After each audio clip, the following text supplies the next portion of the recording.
Anda mempunyai BMI yang tinggi, yakni obes, bermaksud anak anda mengalami masalah overfeeding ataupun makan berlebihan. Walaupun anda kata anak anda makan sikit tapi makan nasi yang banyak, air manis yang banyak, anak anda masih boleh menjadi masalah obesiti.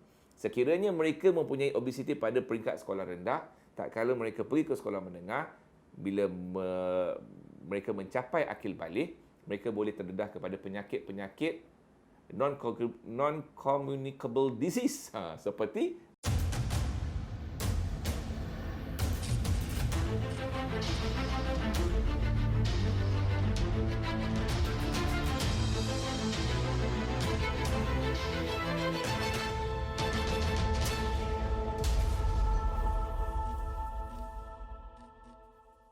tepat pada umur 4 ke 6 bulan, anak-anak boleh diintroducekan weaning atau mula makan dengan advice para doktor. Anak-anak yang perlu diberi makan pada umur 6 bulan ini, dia perlu dikenalkan makanan-makanan yang seimbang walaupun bermula dengan mungkin bubur yang halus, kemudian ditingkatkan kepada bubur yang lebih pekat, akan tetapi konten atau isi kandungan mesti merangkumi dari segi protein, dari segi karbohidrat, dari segi lemak dan juga minerals. Jadi anak-anak ini perlu diberi makan sekurang-kurangnya 3 kali meja. Breakfast, lunch dan dinner. Kebanyakannya ibu-ibu kita di luar sana hanya bagi anak 2 kali sehari atau sekali sehari pasal takut anak tak cukup makan atau takut anak tercekik. Jadi dia bagi perlahan-lahan.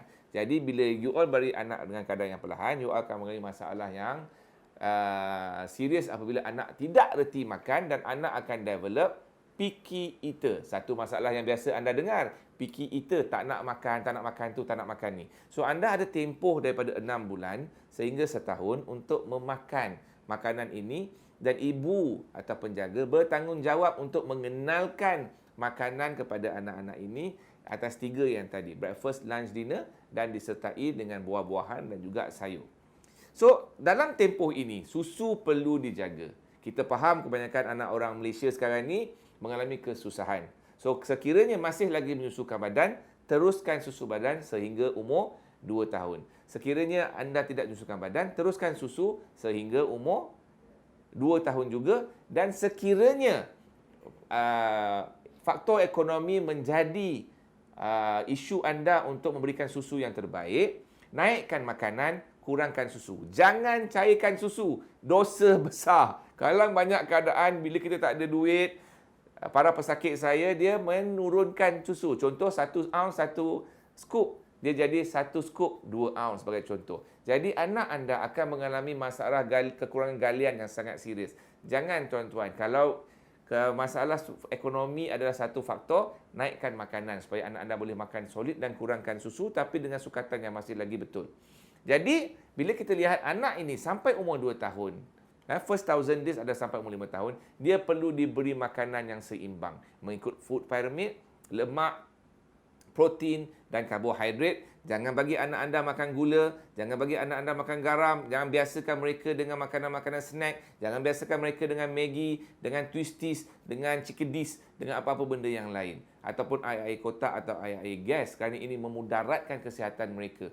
So, dalam pada masa yang sama, sekiranya anak-anak kita sudah establish makan dengan seimbang, mereka masih memerlukan susu sebanyak 2 kali sehari, pagi dan juga malam.